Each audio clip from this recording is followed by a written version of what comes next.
ভাবি, তোমার বয়স বেশি হলেও তোমার ভিতরে এখনো অনেক টাইট। আমি একটু করলে আর পারব না। ভাবি, তোমার ভিতরে এত গরম কেন? আমার এটা তো পুড়ে যাবে। তোমার ভিতরে কি পানি ছেড়ে দিব? আমার নাম রোহান এবং আমার বয়স ২২ বছর। আমার বাড়িতে আগে মোট ৪ জন ছিলাম, আমি, আমার বাবা মা এবং আমার বড় ভাই। আমাদের জীবন শান্ত এবং ভারসাম্যপূর্ণ ছিল। কিন্তু যখন ভাবি আমাদের বাড়িতে এলেন, আমাদের ছোট্ট দুনিয়ায় আরও একজন সদস্য যোগ হয়ে গেল এবং এখন আমরা ৫ জন হয়ে গেছি। আমার ভাবি অত্যন্ত সুন্দরী ছিলেন। তার গোড়ার্না ত্বক এবং কালো চুল তার সৌন্দর্যকে আরও বাড়িয়ে দিত। যখন তিনি হাসতেন, মনে হতো তার হাসিতেই পরিবেশ আনন্দময় হয়ে উঠেছে। তার হাসি এত মোহনীয় ছিল যে সামনের মানুষটি তার দিকে আকৃষ্ট হয়ে যেত। সময়ের সাথে সাথে আমার এবং ভাবির মধ্যে একটি আলাদা বন্ধন তৈরি হয়ে গেল। আমি তার সাথে অনেক মজা করতাম এবং তিনি কখনো এমন অনুভব হতে দেননি যে আমি তার চেয়ে ছোট বা কোনো আনুষ্ঠানিকতা আছে। তিনি আমার ভাবি ছিলেন, তাই তার সাথে মজা করা এবং তাকে টিটকারি দেওয়া আমার অধিকার বলে মনে হতো। মজার বিষয় হল, তিনিও এসব বিষয়কে অনেক ভালোবাসা এবং মজার ছলে নিতেন। অনেক সময় তিনি আমাকে এমন কিছু করতে বলতেন যা আমি কখনো ভাবতেও পারতাম না। তার কথা মেনে কিছু আলাদা করতে মজাও লাগত। মনে হতো তিনি যদি কোনো বাজারে থাকতেন, সবার নজর তার দিকে থাকত। তার যত্ন নেওয়ার ভঙ্গিও ছিল খুব বিশেষ। তিনি আমার ছোটখাটো কাজের খেয়াল রাখতেন এবং আমার পছন্দ জিজ্ঞাসা করতেন।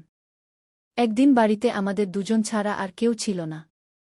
বাকি সবাই বাড়ির কাজে ব্যস্ত ছিল এবং ভাবি মেঝে পরিষ্কার করছিলেন। আমি গোসল করে বাথরুম থেকে বেরিয়ে এসে আমার ঘরের দিকে যাচ্ছিলাম, হঠাৎ আমার পা পিছলে গেল। আমি দ্রুত মেঝেতে পড়ে গেলাম।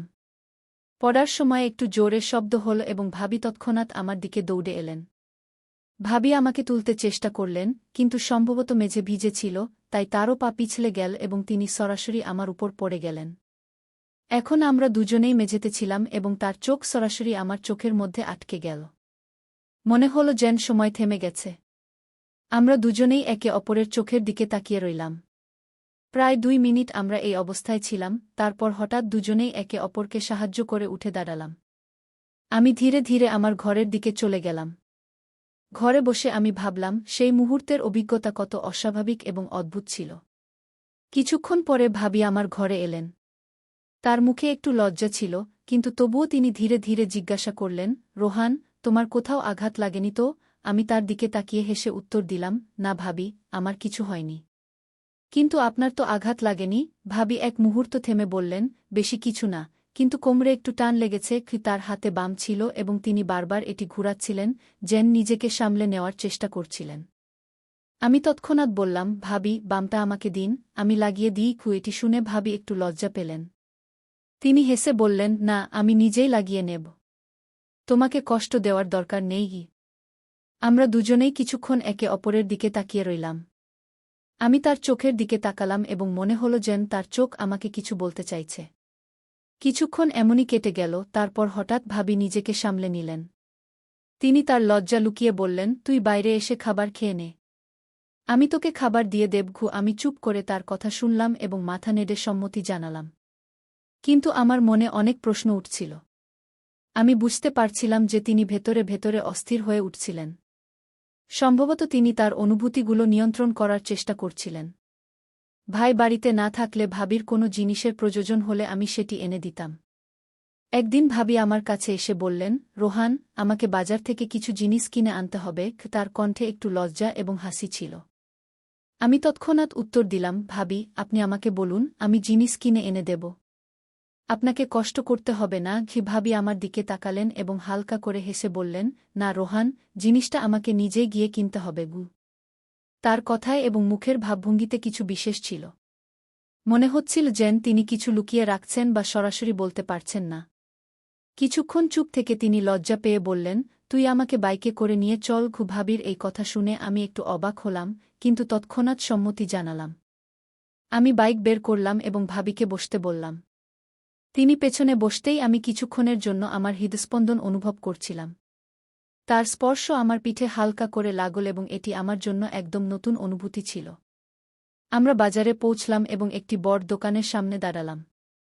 যখন তার শপিং শেষ হল, আমরা জিনিসগুলো নিয়ে বাড়ির দিকে রওনা দিলাম। বাইকে বসার পর ভাবি একবার হালকা করে বললেন, থ্যাংক ইউ রোহান। আজ তোর সাথ না থাকলে আমাকে এগুলো একাই করতে হতো। কি পথে আমি বাইক চালিয়ে যাচ্ছিলাম, কিন্তু আমার বারবার নজর যাচ্ছিল তাদের স্পর্শের দিকে। বাড়ি পৌঁছে আমি জিনিসপত্র ভিতরে রেখে দিলাম এবং ভাবি আমাকে জল এনে দিলেন। তিনি হেসে বললেন, আজ তোমার একটা বড় কাজ করিয়ে নিলাম। ধীরে ধীরে কয়েকদিন কেটে গেল।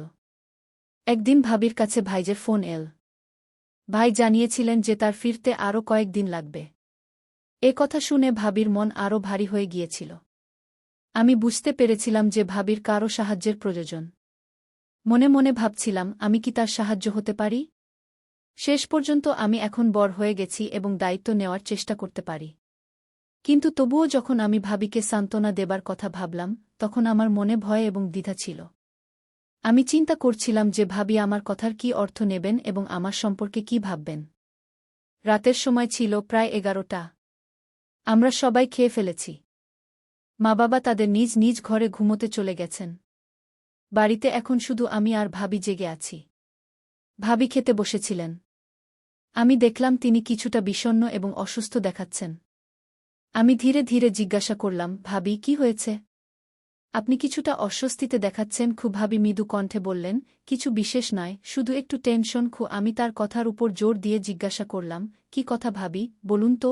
ভাবি আমার দিকে তাকালেন, যেন কিছু বলতে চাইছেন, কিন্তু শুধু এতটুকু বললেন, এখন নয়, যখন মা বাবা ঘুমিয়ে পড়বেন তখন তুমি ছাদে চলে আসবে।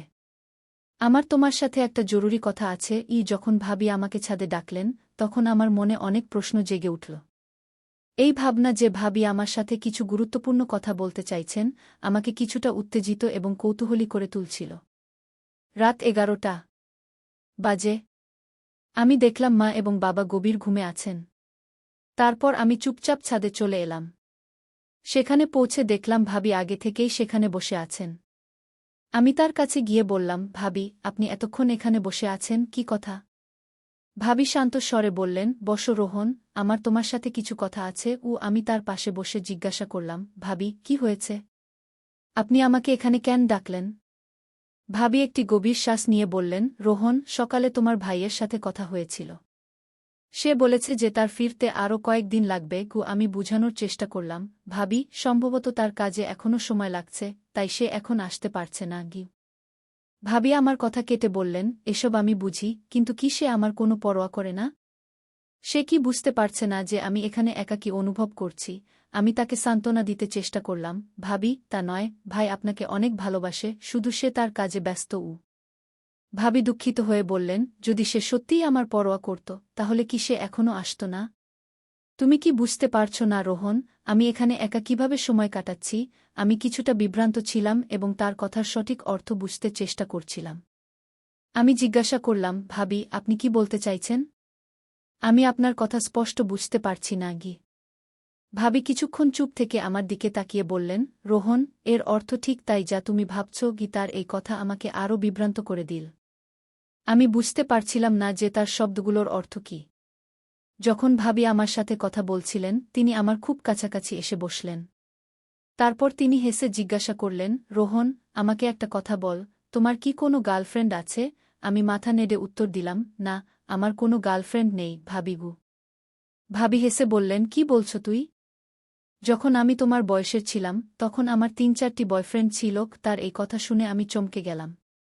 ভাবি আমার অবাক হওয়া দেখে তাড়াতাড়ি বললেন, অরে, মজা করছি, এত সিরিয়াস হয়ে গেলে কেন? আমি কিছুটা স্বস্তি নিয়ে বললাম, ভাবি, আপনি এমন কথা বলছেন, এটা আমাকে ধাক্কা দিয়েছে। ভাবি হেসে বললেন, 3-4টা শুধু নামই ছিল, আসলে প্রেম তো আমি শুধু একজনের সাথেই করেছিলাম। আমি কিছুটা হেসে জিজ্ঞাসা করলাম, তাহলে আপনি তার সাথে বিয়ে করলেন না কেন? ভাবির মুখে একটু বিষণ্ণতা দেখা দিল।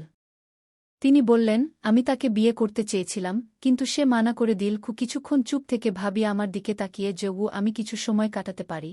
আমার এই কথা শুনে ভাবি হেসে উঠলেন এবং বললেন, ঠিক আছে, তাহলে কখন সকাল হয়ে গেল, আমাদের খেয়ালই হয়নি।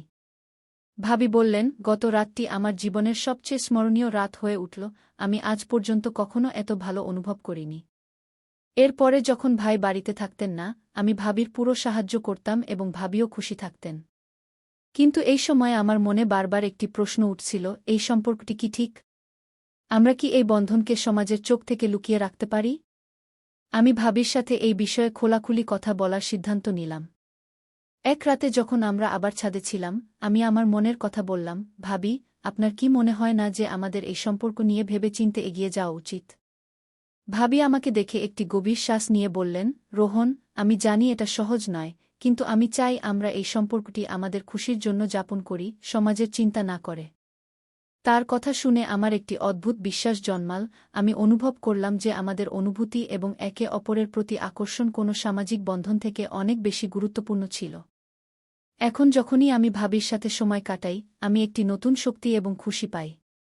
আমরা দুজনেই একে অপরের সাথে খোলাখুলি হাসি, কথা বলি এবং আমাদের স্বপ্ন শেয়ার করি। এই অভিজ্ঞতা আমার জন্য একটি নতুন শুরু ছিল। ভাবি এবং আমি আমাদের জীবনকে নতুনভাবে যাপন করার সিদ্ধান্ত নিয়েছিলাম এবং এই যাত্রা আমাদের জন্য স্মরণীয় হয়ে উঠল। বন্ধুরা, এই গল্পের সব চরিত্র এবং ঘটনাগুলো যদি কারো জীবনের সাথে মিলে যায়, তবে এর সাথে কারো জীবন, ধর্ম বা সমাজের কোনো সম্পর্ক নেই। কারো অনুভূতিতে আঘাত দেওয়ার আমাদের কোনো ইচ্ছা নেই। এই গল্প সম্পর্কে আমাদের কমেন্টে জানাবেন। ভিডিওটি ভালো লাগলে লাইক করুন, শেয়ার করুন, সাবস্ক্রাইব করুন। ধন্যবাদ।